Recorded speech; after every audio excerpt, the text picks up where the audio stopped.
ಅಶೋಕ್ ಪಠಾಣ್ ಅಂತ ಒಬ್ಬ ಕಾಂಗ್ರೆಸ್ಸಿನ ಪ್ರಮುಖ ಲೀಡರ್. ಯಾಕೆಂದ್ರೆ ಸಿದ್ದರಾಮಯ್ಯನವರು ಮೀಟಿಂಗ್ ಅಲ್ಲಿ ಇದ್ರ ಈಗಲೂ ಇದ್ದಾರೆ. ಆ ಷರತ್ತುಗಳನ್ನ ನಿಬಂಧನೆಗೆ ಒಳಪಟ್ಟಿದೆ ಸರ್. ಈಗ ನೋಡಿ, ಅವರ ಇದರಲ್ಲಿ LOP ಇದರಲ್ಲಿ ಶಾಸಕಾಂಗ ಸಭೆಯಲ್ಲಿ ಏನ್ ಚರ್ಚೆ ಆಯ್ತು ಅನ್ನೋ ವಿಚಾರನ ಅವ್ರು ಆಚೆ ಬಂದ್ಮೇಲೆ ಅಶೋಕ್ ಪಠಾಣ್ ಅವರು ಅದನ್ನ ಅನೌನ್ಸ್ ಮಾಡಿ 50-50 ಆಗಿದೆ, ಮುಂದಿನ ದಿನ ಸಿದ್ದರಾಮಯ್ಯ ಮುಖ್ಯಮಂತ್ರಿ ಆಗ್ತಾರೆ ಅಂತೆಲ್ಲ ಹೇಳಿದ್ದಾರೆ. ಸೊ ಇದನ್ನ ನಾವು ಚೆಕ್ ಮಾಡಿ ಬೇಕಾದ್ರೆ ನಾನು ಕೊಡ್ತೀನಿ, ಹೋಗೋದ್ರೊಳಗೆ ನಿಮ್ಗೆ ಮಾಹಿತಿ 100%. ಇಟ್ ಇಸ್ ನಾಟ್ ನಾನೇನೋ ಸುಮ್ಮನೆ ಕೇಳ್ಬಿಡ್ಲ ಅವ್ರನ್ನ ವಿತ್ ಯುವರ್ ಪರ್ಮಿಷನ್ ನಾನು ಮುಗಿಸ್ಬಿಡ್ತೀನಿ. ಸೊ ಈ ರೀತಿಯಾದ ಒಂದು ಚರ್ಚೆಗಳು ಪ್ರತಿ 15 ದಿನಕ್ಕೆ ಮಾಡ್ತಲೇ ಇದ್ದಾರೆ. ಒಂದು ಇವ್ರ ಮಗನ ಮೂಲಕ ಇವತ್ತು ಒಂದು ಚರ್ಚೆಗೆ ತಂದಿದ್ದಾರೆ. ಅಂದ್ರೆ ನಾವು CM ಆಗಿ 5 ವರ್ಷ ಉಳಿಬೇಕು ಅಂದ್ರೆ ಗ್ಯಾರಂಟಿಗಳನ್ನ ಕಂಟಿನ್ಯೂ ಮಾಡಬೇಕು ಅದೇ ಈಗ ಕಾಂಗ್ರೆಸ್ಗಿಂತ ಇಲ್ಲಿ ಸಿದ್ದರಾಮಯ್ಯನ ಬಲಪಡಿಸೋರೆ ಜಾಸ್ತಿ ಆಗಿದ್ದಾರೆ. ಒಂದು ಇವ್ರ ಸುತ್ತಮುತ್ತ ಇರತಕ್ಕಂಥ ಸಚಿವರ ಗುಂಪು ಪ್ರತಿ ಒಂದು ವಾರಕ್ಕೊಮ್ಮೆ ಊಟಕ್ಕೆ ಸೇರ್ತಾರೆ, ಇಲ್ಲ ಅಂದ್ರೆ ಮಾಧ್ಯಮದಲ್ಲಿ ಇವ್ರದೇ ಆದ 5 ವರ್ಷ CM ಸಿದ್ದರಾಮಯ್ಯನವರೇ ಇರ್ತಾರೆ ಅಂತ ಇವರೇ ಹೇಳಿಕೆ ಕೊಡ್ತಾರೆ. ಮುದ್ದೆ ಚರ್ಚೆ ಅದು ಮುದ್ದೆನಾ ಇಲ್ಲ ಅದೇನೋ ಹೇಳ್ತಾರಲ್ಲ, ಮುದ್ದೆ ಎರಡನ್ನೂ ಚರ್ಚೆ ಮಾಡ್ಕೊಂಡು ರಾಜ್ಯದ ಜನತೆಗೆ ಏನ್ ಮಾಹಿತಿ ಕೊಡ್ತಾರೆ ಅಂದ್ರೆ ಅಭಿವೃದ್ಧಿ ವಿಚಾರ ಎಲ್ಲೂ ಚರ್ಚೆ ಮಾಡ್ತಾ ಇಲ್ಲ. ನಾನು ಇಷ್ಟು ಕೆಲಸ ಮಾಡ್ತಾ ಇದ್ದೀನಪ್ಪ, ಇಂತ ಕಾಮಗಾರಿಗಳನ್ನ ಕೈ ಕೊಟ್ಟಿದ್ದೀನಿ. ಕೆ ಶಿವಕುಮಾರ್ ಅವ್ರ ಮೇಲೆ ಈ ಪರಿಯ ಪ್ರೀತಿ ಉಕ್ಕಿ ಹರಿತಾ ಇದೆ ಬಿಜೆಪಿ ನಾಯಕರು. ಯಾವಾಗಿಂದಿದು ಮಮತೆ ಅಕ್ಕರೆ ಕಾಳಜಿ? ಯಾಕೆ ಅಂದ್ರೆ ಇರೋಂತ ವಾತಾವರಣ ಏನ್ ಚುನಾವಣೆ ಪೂರ್ವದಲ್ಲಿ DK ಶಿವಕುಮಾರ್ ಮುಖ್ಯಮಂತ್ರಿ ಆಗ್ತಾರೆ ಅಂತ ಹೇಳ್ಬಿಟ್ಟು ಒಕ್ಕಲಿಗ ನಾಯಕರು ಸಾಕಷ್ಟು ಜನ ಒಂದು ಮತ ಹಾಕೋದ್ರ ಮೂಲಕ ನಮ್ಮ ಸಮುದಾಯದ ಒಬ್ಬ ಮತ್ತೆ ಮುಖ್ಯಮಂತ್ರಿ ಆಗ್ಬೇಕು ಅನ್ನೋ ವಿಚಾರ ಇಟ್ಕೊಂಡು ಸಾಕಷ್ಟು ಜನ ಪ್ರಯತ್ನ ಮಾಡಿದ್ದು ಉಂಟು. ಒಕ್ಕಲಿಗ ಸಮುದಾಯದ ಮುಖಂಡರಾಗಿ ಪ್ರತಾಪ್ ಸಿಂಹ ಅವರು, ಕಾರ್ಯದರ್ಶಿಯಾಗಿ DCM DK ಶಿವಕುಮಾರ್ ಇದ್ದಾರಾ? ಪಕ್ಷಾತೀತ ಒಕ್ಕಲಿಗ ಸಮುದಾಯದ ಮುಖಂಡರು ವಿಚಾರ ಹೇಳಿರ್ತಕ್ಕಂಥದ್ದು ಸಾಕಷ್ಟು ಒಕ್ಕಲಿಗ ನಾಯಕರು ಚರ್ಚೆ ಮಾಡಿದ್ದಾರೆ. ಬಿಜೆಪಿಗರು DK ಶಿವಕುಮಾರ್ ಜೈಲಿಗೆ ಹಾಕ್ತೀವಿ ಅಂತ ಇದ್ರು. ನನಗೆ ಪಕ್ಷಾತೀತ ಒಕ್ಕಲಿಗರ ಒಕ್ಕೂಟ ನಾಳೆಗೆ ಬೇಕಂದ್ರೆ ಒಕ್ಕಲಿಗ ನಾಯಕರುಗಳನ್ನ ಯಾರನ್ನ ನೀವು ಹೋಗಿ ಒಂದು ಮಾಹಿತಿನ ಕೇಳಿ, ಅವರೇ ಉತ್ತರ ಕೊಡ್ತಾರೆ. ನಾವ್ಯಾರು ಕೊಡೋದು ಬೇಡ. ನಾವೇನು ಭಾರತೀಯ ಜನತಾ ಪಾರ್ಟಿಯಿಂದ ಕೊಡುವಂತ ಅವಶ್ಯಕತೆನೇ ಇಲ್ಲ. ಇವತ್ತು ಕಾಂಗ್ರೆಸ್ ನಲ್ಲಿ ಗೊಂದಲ ಗೂಡಾಗ್ತಾ ಇರೋದು ಅವರದೇ ನಾಯಕರುಗಳಿಂದ. ಫೈನ್ ದಿನೇಶ್ ಅವ್ರವರೇ ಮಾಡ್ಕೊಳ್ತಿರೋ ಅಡ್ವರ್ಟ್ಗಳ ಇದು 15 ದಿನಕ್ಕೆ ಒಮ್ಮೆ, ತಿಂಗಳಿಗೊಮ್ಮೆ. ಹೇಗಾಗಿದೆ ಅಂದ್ರೆ ಆಡ್ಕೊಳ್ಳೋರ್ ಮುಂದೆ ಜಾರ್ ಬಿದ್ರು ಅಂತ. ಓಕೆ, ಇವತ್ತೇನಾಗಿದೆ, ಇವ್ರುಗಳು ಒಗ್ಗಟ್ಟಲ್ಲಿ ಎಲೆಕ್ಷನ್ ಫೇಸ್ ಮಾಡಿದೆ. ಇವತ್ತು ಏನು ಯತೀಂದ್ರ ಸಿದ್ದರಾಮಯ್ಯ ಅವರು ಸ್ಟೇಟ್ಮೆಂಟ್ ಕೊಟ್ಟಿದ್ದಾರೆ, ಇದು ಕಂಪ್ಲೀಟ್ಲಿ ಒಂದು ಪಾರ್ಟಿಗೆ ಡ್ಯಾಮೇಜ್ ಮಾಡೋ ಸ್ಟೇಟ್ಮೆಂಟ್. ಯಾಕಂದರೆ ಈಗ ಆಲ್ರೆಡಿ BJP ಮತ್ತು JDS ಸಿದ್ದರಾಮಯ್ಯ ಅವ್ರನ್ನ ಅಲ್ಪಸಂಖ್ಯಾತರ ಓಲೈಸ್ತಾ ಇದ್ದಾರೆ, ಮೇಲ್ವರ್ಗದವ್ರನ್ನ ಕೈ ಬಿಟ್ಟಿದ್ದಾರೆ. ಇದನ್ನೇ ಅವ್ರು ಹೇಳ್ಕೊ ಬರ್ತಾ ಇದ್ದಾರೆ. ಯಾಕಂದ್ರೆ ಅವರ ಕಾನ್ಸೆಪ್ಟ್ ಇರೋದು ಏನು, ಮೇಲ್ವರ್ಗದ ಓಟನ್ನ ಕ್ರೋಢೀಕರಣ ಮಾಡ್ಕೋಬೇಕು ಅನ್ನೋದು BJPಲಿ ಇರೋದು. ಅಲ್ಪಸಂಖ್ಯಾತರ ಬಗ್ಗೆ ಅವ್ರಿಗೆ ಗಮನ ಅಷ್ಟಿಲ್ಲ, ಅವ್ರಿಗೆ ಬೇಡ ಅನ್ನೋದೇ ಅವ್ರ ಮೊದಲಿಂದ ಇರೋ ಒಂದು ಕಾನ್ಸೆಪ್ಟ್. ಈಗ ಅವ್ರ ಮುಂದೆ ಬಂದ್ಬಿಟ್ಟು ಇವರು ಯತೀಂದ್ರ ಸಿದ್ದರಾಮಯ್ಯ ಈ ಥರ ಸ್ಟೇಟ್ಮೆಂಟ್ ಕೊಟ್ರೆ ಇಟ್ಸ್ ಕಂಪ್ಲೀಟ್ಲಿ ಡ್ಯಾಮೇಜ್ ಆಗುತ್ತೆ. ಅದಕ್ಕೆ DK ಶಿವಕುಮಾರ್ ಅವರು ಕೂಡ ಅದೆಲ್ಲ ಹೈಕಮಾಂಡ್ ಡಿಸೈಡ್ ಮಾಡ್ಬೇಕ್ರಿ. ಅಲ್ಲಲ್ಲ, ಆದ್ರೂ ಹಿಂದೆ ಸರ್ ಇದಕ್ಕೆ ಒಂದು ಎಕ್ಸಾಂಪಲ್ ಕೊಡ್ತೀನಿ. ಹಿಂದೆ MB ಪಾಟೀಲ್ ಅವರು ಇದೇ ಒಂದು ಮಾತು ಹೇಳಿದ್ರು, ಸಿದ್ದರಾಮಯ್ಯ ಅವರೇ 5 ವರ್ಷ ಇರ್ತಾರೆ ಅಂತ. DK ಸುರೇಶ್ ಅಂದ್ರು, ಯಾರು ಹೇಳಿದ್ದು ನಿಮ್ಗೆ, ಯಾರು ಹೇಳಿದ್ದು ಅಂತ. ಅಂದ್ರೆ ಅಲ್ಲಿ ಆಲ್ರೆಡಿ ಏನೋ ಒಂದು ಒಳ ಒಪ್ಪಂದ ಆಗಿರ್ಬೋದು, ಅಲ್ಲ ಒಳ ಒಪ್ಪಂದ ಆಗಿರ್ಬೋದು, ಅದು ನಮಗ್ ಗೊತ್ತಿಲ್ಲ. ಬಟ್ ಇದು ಆಗಿರ್ಬೋದು ಅನ್ನೋದು. ಅದಕ್ಕೆ ಮತ್ತೆ ಇನ್ನೊಂದು ಏನಿದೆ ಅಂದ್ರೆ, ಈ ಸಮಯದಲ್ಲಿ ಈ ಮಾತುಗಳನ್ನ ಆಡಬಾರ್ದು ಯಾರು, ಯತೀಂದ್ರ ಸಿದ್ದರಾಮಯ್ಯ ಅವರು. ಇದು ಯಾವುದೋ ಒಂದು ಜಾತಿನ ಅಥವಾ ಕಮ್ಯುನಿಟಿನ ಓಲೈಸ್ಕೊಳ್ಳೋಕ್ಕೋಸ್ಕರ ಇವರು ಮಾತಾಡಿದ್ದಾರೆ ಒಂದು ಬರದಲ್ಲಿ, ಅಥವಾ ಮನೇಲಿ ನಡೀತಾ ಇರೋ ಒಂದು, ಯಾಕಂದ್ರೆ ಇವರು ಮಗ ಈಗ ಯಾರೋ ಒಬ್ಬ ಅಭಿಮಾನಿಯಾಗಿ ಹೇಳ್ಕೊಂಡ್ರೆ ಅದೊಂಥರ. ಇವರು ಮನೆಯಲ್ಲಿ ಏನ್ ಚರ್ಚೆ ನಡೀತಾ ಅದನ್ನ ಬಂದು ಇವ್ರು ರೋಡಲ್ಲಿ ಹೇಳ್ದಂಗೂ ಆಗಿರ್ಬೋದು. ಇವ್ರಿಗೆ ರಾಜಕೀಯದಲ್ಲಿ ಅಷ್ಟು ಏನು ಮೆಂಟಾಲಿಟಿ ಇಲ್ಲ, ಎಲ್ಲಿ ಏನ್ ಮಾತಾಡ್ಬೇಕು ಅನ್ನೋದು. ಯಾಕಂದ್ರೆ ಈ ಸುಮಾರು ಸಲ ಇವ್ರು ಏನ್ ಮಾಡ್ಬಿಟ್ಟಿದ್ದಾರೆ, ಈ ತರ ಸುಮಾರು ಹೇಳಿಕೆಗಳು ಕೊಟ್ಟು ತಗಲಾಕೊಂಡ್ಬಿಟ್ಟಿದ್ದಾರೆ. ಇದು ಒಂದು ನೆಗೆಟಿವ್ ಇಂಪ್ಯಾಕ್ಟ್ ಆಗುತ್ತೆ. ಮತ್ತೆ ಇದರಿಂದ 5 ವರ್ಷ CM ಆಗಿರ್ಲಿ ಅಂದ್ರೆ ತಗಲಾಕೊಳ್ಳೋ ಅಂತ ಹೇಳಿಕೆನ ಅದು. ಹೌದು, ಇವತ್ತಿನ ಪರಿಸ್ಥಿತಿಗೆ. ಯಾಕಂದ್ರೆ ನಿಮ್ಗೆ ಇನ್ನೊಂದು ಹೇಳ್ತೀನಿ, ಇದುವರೆಗೆ ಕಾಂಗ್ರೆಸ್ ಅಲ್ಲಿ ಯಾರು ಅಧ್ಯಕ್ಷ ಸ್ಥಾನ ವಹಿಸ್ಕೊಂಡು ಎಲೆಕ್ಷನ್ ಮಾಡ್ತಿದ್ರು ಅವ್ರಿಗೆ CM ಸ್ಥಾನ ಕೊಡ್ತಿದ್ರು.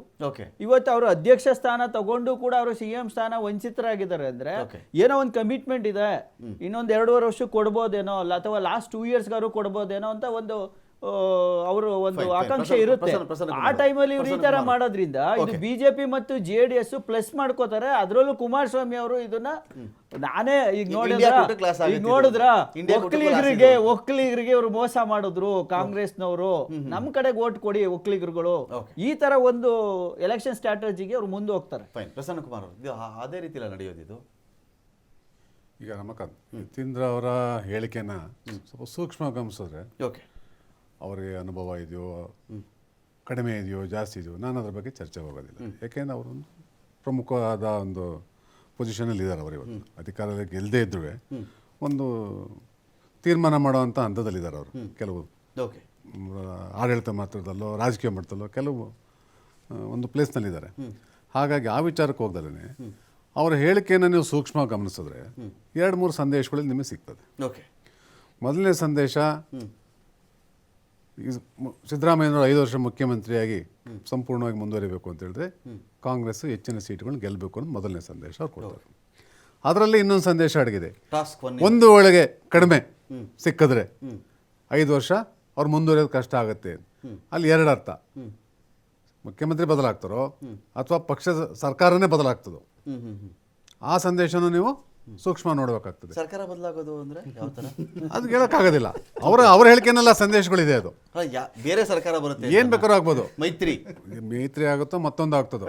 ಅವರು ಒಟ್ಟಾರೆ ಅವ್ರ ಮನಸ್ಸಲ್ಲಿ ಏನೋ ಒಂದು ದುಗುಡ ಅಥವಾ ಚಿಂತನೆ ಇರುತ್ತೆ ಅಂತಲೇ ಆ ಎಲ್ಲ ಬರ್ತಾ ಇದೆ.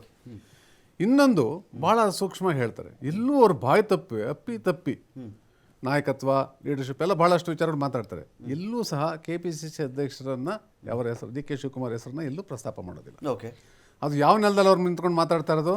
ಹಾಸನದ ನೆಲದಲ್ಲಿ. ಓಕೆ, ಅಂದರೆ ನೀವು ಯಾವ ರೀತಿಯ ಸಂದೇಶ ಕೊಡ್ತೀರಿ? ಇದು ಸಮಸ್ಯೆ ಇರ್ತಕ್ಕಂಥದ್ದು. ಹಾಗಾಗಿ ಅವ್ರ ಹೇಳಿಕೆನ ಒಕ್ಕಲಿಗ ಡಾಮಿನೆಂಟ್ ಬೆಲ್ಟ್ ಅಲ್ಲಿ ನಿಂತ್ಕೊಂಡು ಯಾವುದೇ ಸಿದ್ದರಾಮಯ್ಯನವ್ರ ನಾಯಕತ್ವ ಅಂತ ಭಾಳ ಒತ್ತಿ ಹೇಳ್ತಾರೆ. ಅದೇ ರೀತಿ ಅದು ಪ್ರಜ್ಞಾಪೂರ್ವಕವಾಗೋ ಅಥವಾ ಉದ್ದೇಶಪೂರ್ವಕವಾಗೋ ಗೊತ್ತಿಲ್ಲ, ಯಾವುದೇ ಕಾರಣಕ್ಕೂ ಅವರು KPCC ಅಧ್ಯಕ್ಷರ ಹೆಸರನ್ನೇ ಆಗಲಿ, DK ಶಿವಕುಮಾರ್ ಹೆಸರನ್ನೇ ಆಗಲಿ, ಖರ್ಗೆ ಅವ್ರ ಹೆಸರನ್ನೇ ಆಗಲಿ ಎಲ್ಲೂ ಪ್ರಸ್ತಾಪ ಮಾಡೋದಿಲ್ಲ. So he gives only credit to Siddaramaiah. Okay, ಅವ್ರ ತಂದೆ ಇರ್ಬೋದು, ಆದರೆ ಈಸ್ ಆಲ್ಸೋ ಪಾರ್ಟಿ ಫಂಕ್ಷನರಿ, ex-MLA. ಹಾಗಾಗಿ ಅವ್ರ ಹೇಳಿಕೆನ ನೀವು ಯಾವ್ಯಾವ ರೀತಿ ಬೇಕಾದ್ರೂ ವ್ಯಾಖ್ಯಾನ ಮಾಡಲಿಕ್ಕೆ ಓಕೆ, ಅವಕಾಶಗಳನ್ನ ಕಲ್ಪಿಸ್ಕೊಟ್ಟಿದ್ದಾರೆ. ನಟರಾಜ್ ಗೌಡ್ರೆ, ಈಗ ಬಹಳ ವರ್ಷಗಳಿಂದ ನಾನು ಮಾಡೋ ಚರ್ಚೆ ತಾವು ಪಾಲ್ಗೊಂಡಿರ್ತೀರಿ. ನಾವು ಯಾವತ್ತೂ ಈ ವಿಚಾರದ ಬಗ್ಗೆ ಚರ್ಚೆ ಮಾಡಿಲ್ಲ. ಹಿಂದೆ ಸಿದ್ದರಾಮಯ್ಯನವ್ರ ಸರ್ಕಾರ ಇದ್ದಾಗಲೂ ಕೂಡ ಇದೇ DK ಶಿವಕುಮಾರ್ ಅವರು ಸಚಿವರಾಗಿದ್ದರು, ಅವತ್ತು ಕೂಡ ನಾವ್ಯಾವತ್ತೂ ಕೇಳಿರಲಿಲ್ಲ. ಈಗ ಮತ್ತೆ ಅದು ಬರ್ತಿರೋದ್ರಿಂದ ನಿಜವಾಗ್ಲೂ ಏನಾದರೂ ಅಗ್ರಿಮೆಂಟ್ ಇದೆಯಾ ನಟರಾಜ್ ಗೌಡ್ರೆ? ಖಂಡಿತವಾಗಿ ನಮಗೆ ಮಾಹಿತಿ ಇಲ್ಲ. ಆ ಥರ ಯಾವ ಸೂತ್ರ ಇದೆ ಅಂತನಾಗಲಿ, ಹೈಕಮಾಂಡ್ ಆಗಲಿ, ಇದಾಗಲಿ, ನಮ್ಮ ಮೊನ್ನೆ ಸಿದ್ದರಾಮಯ್ಯನವರಾಗಲಿ 5 ವರ್ಷ ಸಿದ್ದರಾಮಯ್ಯನವರೇ ಮುಖ್ಯಮಂತ್ರಿ ಆಗಿರೋದಾದ್ರೆ ಟೈಮ್ ಅಂಡ್ ಅಗೇನ್ ಯಾರಾದ್ರೂ ಒಬ್ರು ಈ ಥರದೊಂದಿದೆ, ನೀವು ಗೆಲ್ಲಿಸ್ಬೇಕು ಸಿದ್ದರಾಮಯ್ಯನವ್ರು. ಈಗ 135-136 ಸೀಟ್ ಕೊಟ್ಟ ಮೇಲೂ ಈ ಸಿದ್ದರಾಮಯ್ಯನವ್ರು ಕೈ ಬಲಪಡಿಸಿ ಅಂದ್ರೆ ಇದು ಯಾರು ಬಲಪಡಿಸ್ಬೇಕು? ಇಲ್ಲ, ಈಗ ನೋಡಿ ಏನಾಗಿದೆ ಅಂದ್ರೆ ಹೆಂಗೆ ಅದು ಕೈಗೆಲ್ಲ ಶಕ್ತಿ ಏನನ್ನ ತುಂಬಬೇಕಾಗುತ್ತೆ ಸಾರ್ವಜನಿಕವಾಗಿ. ಮತ್ತೆ ಕೆಲವು ನಮ್ಮ ನಾಯಕರುಗಳು ಕೆಲವು ಹೇಳಿಕೆಗಳು ವ್ಯತಿರಿಕ್ತವಾಗಿ ಹೇಳಿಕೆಗಳನ್ನ ಕೊಟ್ಟಿದ್ದಾರೆ.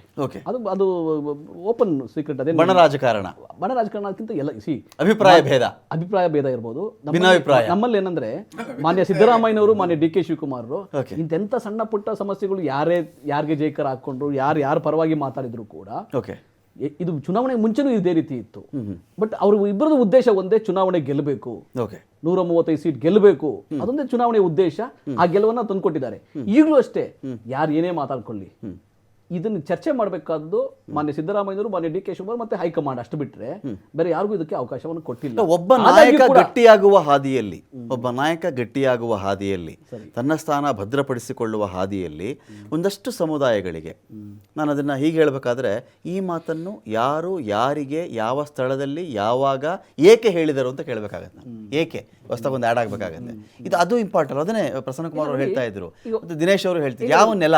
ಈಗ ಒಂದು ಹೇಳ್ತೀನಲ್ಲ, ಮಾನ್ಯ ಯತೀಂದ್ರ ಅವರು ಹೇಳಿರೋದ್ರೊಳಗೆ ಈ ಚುನಾವಣೆಯಲ್ಲಿ ಈಗ ರಾಜ್ಯದ ಮುಖ್ಯಮಂತ್ರಿ ಯಾರು, ಗ್ಯಾರಂಟಿ ಯೋಜನೆಗಳನ್ನ ಅನುಷ್ಠಾನವನ್ನ ಸರ್ಕಾರ ಯಾವುದೇ ಚೆನ್ನಾಗಿದ್ರು ಕೂಡ ದೇವರಾಜ ಅರಸು ಅವರು ಉಳುವನೆ ಭೂಮಿ ಒಡೆಯ ಅಂತಂದ್ರು ಅಂತ ಹೇಳಿ ಹೇಳ್ತಾರಲ್ಲ, ಆ ತರ ಇದು ಶಾಶ್ವತ. ಇದು ಅನ್ನಭಾಗ್ಯ ತೆಗೆದುಕೊಟ್ಟವರು ಸಿದ್ದರಾಮಯ್ಯನವರು, ಅನ್ನರಾಮಯ್ಯ ಅಂತ ಹೇಳುವಂಥದ್ದು ಈ ತರದ್ದು ಸಹಜವಾಗಿ ಬರ್ತವೆ.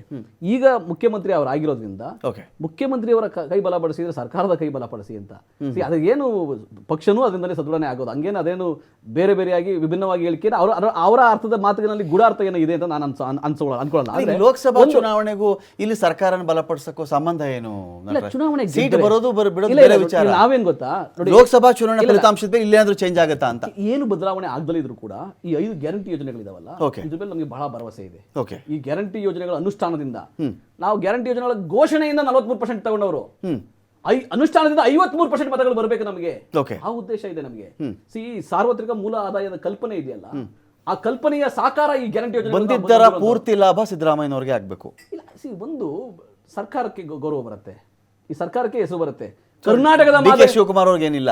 ಕರ್ನಾಟಕದ ಮಾದರಿ ಅಂತ ಹೇಳ್ತೀವಲ್ಲ, ಈಗ ಮೊನ್ನೆ ಸಿದ್ದರಾಮಯ್ಯನವರು ಮೊನ್ನೆ ಡಿ.ಕೆ. ಶಿವಕುಮಾರ್ ಒಟ್ಟಾಗಿ ಹೋಗಿದ್ದಕ್ಕೆ 136 ಬರಕ್ಕೆ ಸಾಧ್ಯ ಆಗಿದ್ದು. Okay. ಈಗಲೂ ಇಬ್ರು ಒಟ್ಟಾಗಿ ಕೆಲಸ ಮಾಡೋದಕ್ಕೆ ನಾವು 20 ಸೀಟ್ಗಳನ್ನ ಗೆಲ್ತೀವಿ ಲೋಕಸಭಾ ಚುನಾವಣೆಯಲ್ಲಿ ನಾವು ಭರವಸೆ ಇಟ್ಟಿರತಕ್ಕಂಥದ್ದು. Okay. ಈ ಕರ್ನಾಟಕದ ಮಾದರಿಯನ್ನು ಇಡೀ ದೇಶಕ್ಕೆ ಕೊಡಬೇಕು ಅಂತ ಹೇಳಿ ಯೋಚನೆ ಮಾಡ್ತಾ ಇರೋದು ಅದಕ್ಕೋಸ್ಕರನೇ.